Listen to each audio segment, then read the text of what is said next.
What if winning the lottery was the worst thing that ever happened to you?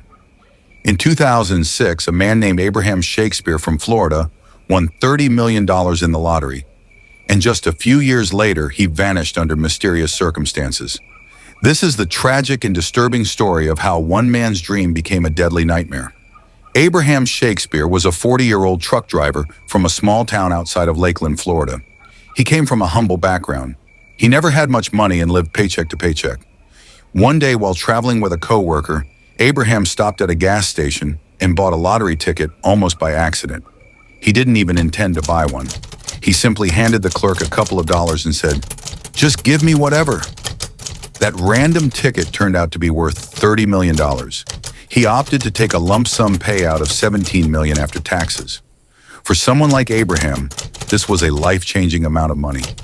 At first, Abraham's life seemed to improve. He bought a new home worth over $1 million. He helped his family. He paid off debts for friends. He gave away cars and even paid rent for people in his neighborhood. But with the money came problems. Soon, people began to come out of nowhere. Old acquaintances, distant relatives, strangers on the street.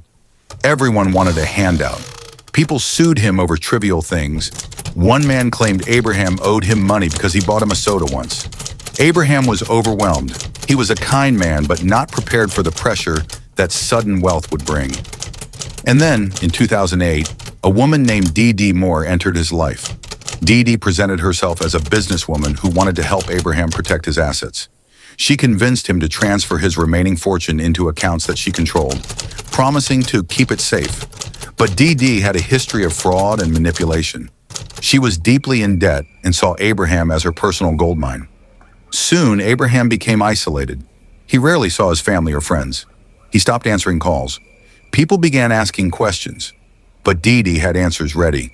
She told people Abraham had left the country, that he was tired of being used for his money. She even sent text messages from his phone to friends and family, pretending to be him. But the messages didn't sound like Abraham. He had poor spelling and grammar. These messages were too polished. His loved ones grew suspicious. In late 2009, his family filed a missing persons report. Police began investigating and quickly focused on D.D. Moore. When questioned, she gave conflicting stories. She claimed she didn't know where Abraham was, but admitted to controlling his money. Investigators discovered D.D. had been living a lavish lifestyle with Abraham's funds, buying luxury cars, expensive vacations, and even a Hummer for her boyfriend. Then in a shocking twist, she tried to bribe another man to take the blame for Abraham's death.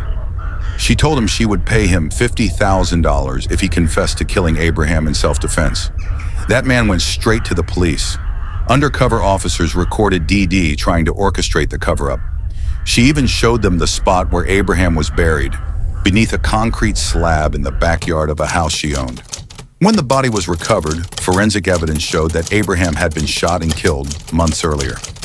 In 2012, D.D. Moore was convicted of first-degree murder and sentenced to life in prison without the possibility of parole.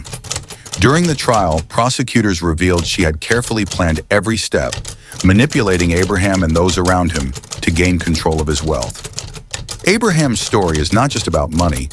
It's about trust, manipulation, and how sudden fortune can turn dangerous. He was a man who simply wanted to live better, help others, and enjoy life. Instead, he was used, betrayed, and ultimately murdered. Let this story be a warning. Not everyone who comes to help you has good intentions, and sometimes winning the lottery is the worst luck of all.